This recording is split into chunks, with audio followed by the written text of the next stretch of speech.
மீண்டும் இங்கே கூடியிருக்கக்கூடிய என்னுடைய இரத்த உறவான தேவேந்திர குல வேளாளர் சமூக அனைவரையும் நான் வணங்கி என்னுடைய சிறிய கருத்தை பதிவு செய்ய விரும்புகிறேன்.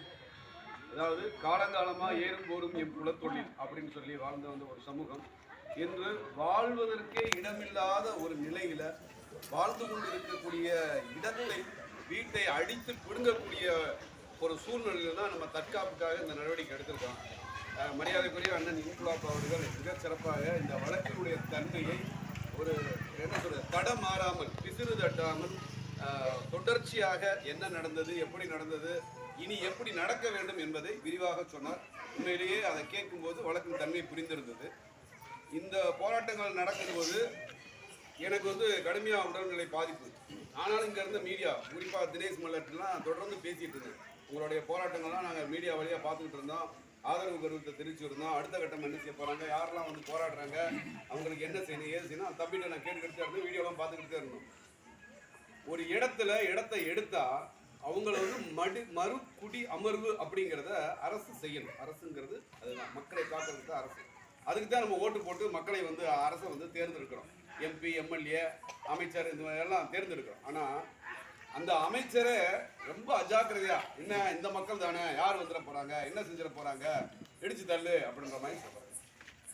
இப்போ நீங்கள் பணம் வாங்கினது தவறுன்னு அரசு தரப்புலையும் சொல்கிறாங்க, பொதுமக்கள் ஒரு சிலர் தரப்புலையும் சொல்கிறாங்க.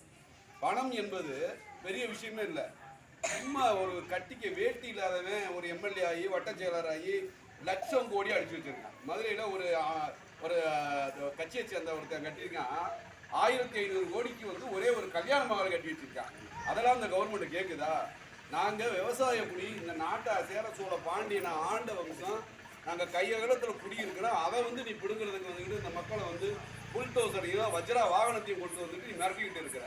அதுலேயும் இந்த மாவட்டத்தோட ஆட்சித்தலைவரை தளபதி நீதி குழுமத்தின் சார்பாக, நீ மீண்டும் சொல்கிறேன், தளபதி நீதி குழுமத்தின் சார்பாக வன்மையாக கண்டிக்கிறோம். இந்த இடத்துல ஃபோன் பண்ணி, அம்மா எங்களை காப்பாற்றுங்க, இங்கே உள்ளே போய் நீங்கள் ஆக்கிரமிப்பை எடுத்தா 10 மக்கள் சூசைட் பண்ணிக்குவாங்கன்னா மக்கள் சத்தா எனக்கு என்னன்னு கேட்குறாங்க. இந்த பதிவு மூலமாக நான் கேட்டுக்கிறேன், நீங்கள் மாவட்ட ஆட்சித்தலைவரா இல்லை மாவட்டத்திலேருந்து கொலை செய்கிற தலைவரா? நீங்கள் மக்களுக்காக தானே இருக்கணும். வாழ்விடத்தை புடிங்கிக்கிட்டு ஒரு ஒரு மக்களை விரட்டுறோம் அப்படின்னா அந்த மக்களை கொலை செய்யறதுக்கு சமம். அப்போ நீங்கள் என்ன செய்யணும்? நீங்கள் நாங்கள் பரிந்துரை பண்ணுறோம், அரசுக்கு கேட்டு சொல்கிறோம்னான்னு சொல்லணும். என்ன உங்களுக்கு இவ்வளோ அஜாக்கிரதை? ஏன் உங்களுக்கு என்ன மற்ற சமூகம் மற்ற ஊரில் இருந்து மட்டும்தான் வரி கொடுக்குறானா? ஏன் இங்கே இருக்கிற என் அக்கா, தங்கச்சி, பெரியம்மா, சின்னம்மா, பெரியத்தா, அண்ணன், தம்பி, மாமன், மச்சன் கொடுக்குற வரியிலேருந்துலாம் உங்களுக்கு சம்பளமே வரலையா? என்ன கேட்க மாட்டேன்னு நினச்சிட்டு இருக்கீங்களா? மாவட்ட ஆட்சி தலைவரை முற்றைய போராட்டம் செய்வோம். ஒரு மாசம்னாலும் அதை விட்டு நாங்கள் நகர மாட்டோம். அதே மாதிரி சூப்பர் போலீஸ்ன்னு சொல்கிறோம். நீங்கள் ஒரு சில நேரங்களில் கனிவோடு நடந்துக்கிட்டீங்க, அதுக்கு நன்றி. ஆனால் சில நேரத்தில் முரண்பட்டு நடந்துக்கிட்டீங்க, அதையும் நாங்கள் வீடியோ வாயிலாக ரொம்ப உன்னிப்பாக கவனிச்சுட்டு இருந்தோம். இந்த மக்கள் என்ன செய்கிறாங்களோ, ஏது செய்கிறாங்களோ அப்படின்றத கடுமையான மழையோட போராடிட்டு இருந்தாங்க. என்ன நினச்சிட்டு இருக்கீங்க? அமைச்சர்னா நீங்கள் என்ன வேணால் செய்வீங்களா? 10-20 பெண்கள் இது பண்ண நீ போவான்னு சொல்லி மரியாதை கூட பேசியிருக்கீங்க. அதையும் சில அக்காக்கள்லாம் பேசியிருந்தாங்க வீடியோவில். நான் சொல்றதுல உண்மையா பொய்யா? நான் எல்லாத்தையும் ரொம்ப உன்னிப்பாக கவனிச்சுட்டு தான் இருந்தேன். ஆனால் களத்துக்கு தளபதி நீதி குழுமத்தின் சார்பாக என்னால் வர முடியல, கடுமையாக உடம்புக்கு முடியல. நான் என்ன சொல்றேன்னா, ஒரு இடத்தை எடுக்கிறீங்க, உங்களுடைய அரசு தேவைக்கு, பொது பயன்பாட்டுக்கு, வணிகத்துக்கு எடுக்கிறீங்க. நீங்கள் அரசு கூட எடுக்கல, நீங்கள் பிஸ்னஸ் பண்ணுறீங்க. ஏரோப்ளானில் ஏறி போகிறவங்களாம் யாரும் 100 ரூபாய்க்கு 200 ரூபாய்க்கு ஏறி போகல. 100 ரூபா 200 ரூபா வச்சுட்டு போக போகிறானா? கவர்மெண்ட் பஸ்ஸில் போக போகிறான். 6000 10,000 1 லட்சம் 2 லட்சம் கட்டுறது விமானத்தில் போகிறான். அப்படியாப்பட்ட ஆளுக்கு நீ விரிவாக்கம் செய்கிறாள். என் மக்கள்கிட்ட 1 சென்ட் இடம் எடுத்தா அவனுக்கு 5 சென்ட் இடத்த கொடுத்துட்டு நீ எடு. அதான அரசாங்கம்? 1 சென்ட் எடுத்தீங்கன்னா 5 சென்ட்டை கொடு. நீ அதை விட்டுவிட்டு நீ முழுசா எடுத்துட்டு நான் 1 சென்ட் தருவேன், 1.5 சென்ட் தருவேன்.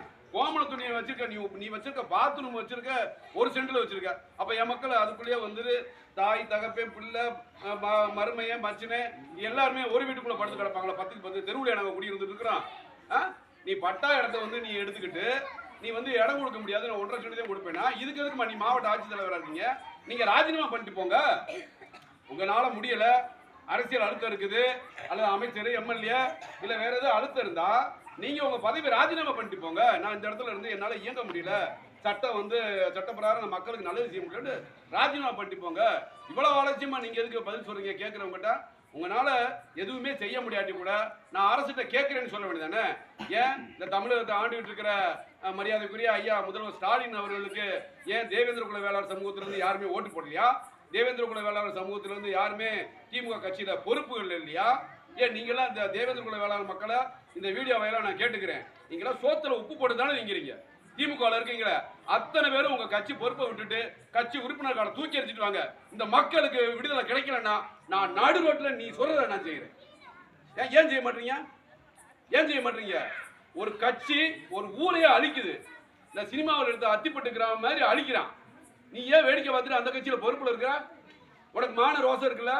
ஏன் நாங்கள்லாம் திமுக, அண்ணா திமுக, காங்கிரஸ், கம்யூனிஸ்ட், பிஜேபி, ஏன் இன்னைக்கு வந்து விஜய் கட்சி, ஏன் நமக்காக பேசக்கூடிய நாம் தமிழர் கட்சியில நாங்க போய் பயணிக்க மாட்டோமா? ஒரு வேட்டியை சட்டையை மாத்திட்டு அண்ணன் வாழ்க, தலைவர் வாழ்க, வர்றேன் போறேன்னு சொல்லி நாங்க கொடி ஊதிக்கிட்டு போக மாட்டோமா? எதுக்காக நாங்க வெள்ளச்சட்டையை போட்டு ஊர் வர அலைஞ்சிட்டு இருக்கோம்? நாங்க செத்து சுண்ணாம்பானாலும் பரவாயில்ல, இந்த மக்கள் எங்க பாதிக்கப்பட்டாலும் வந்து நிப்போம், கேள்வி கேட்போம். பதில் கிடைக்குதோ இல்லையோ வந்து நிப்போம். என் மக்கள், ஏன் அக்கா தங்கச்சி, ஏன் அண்ணன் தம்பி, ஏன் மாமி மச்சன், ஏன் ரத்தம். அப்ப நான் எப்படி விட்டு கொடுக்க முடியும்? நாங்க அந்த கட்சியில பயணிக்காம வைராக்கியத்துக்கு அமைப்பு நடத்திக்கிட்டு நாங்க கஷ்டப்பட்டு இருக்கிறோம். நீ சோறு தானே நீங்க திமுக இருக்கீங்களா? தேவேந்திர குல வேளாளர் சமூகத்துக்கு சேர்ந்துவேன். ஏன் எத்தனை பேர் நீ ஜெயிச்சு எம்எல்ஏ ஆயிருக்க? எத்தனை பேர் நீ வட்ட பொறுப்புல இருக்க? அதெல்லாம் நீ ராஜினாமா பண்ணு.